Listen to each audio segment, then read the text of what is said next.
उद्या सरकार राहतंय का जाते आम्हाला हे पेन्शन मंजुरी GR झाल्याशिवाय आम्ही इथून हलणार नाही। आम्ही 1 तास वाट बघणार नाही, इथून आता उड्या मारणार आहे। सळ आत्महत्याचाच पर्याय झाला आमच्याकडे। अहो रोज लोकांचे आम्हाला फोन येतात, दादा 1 महिन्याचं पेन्शन आले नाही, म्हणजे त्या दिव्यांगांचं किती हाल असेल।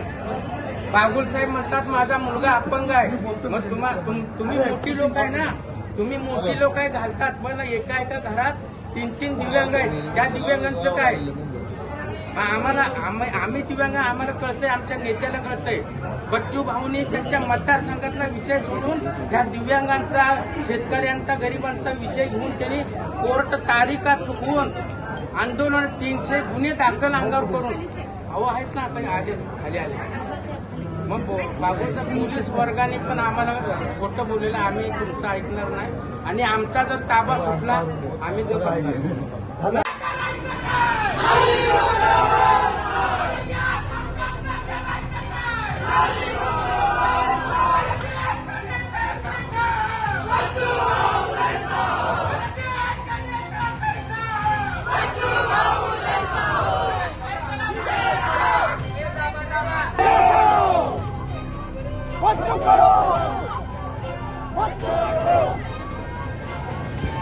What?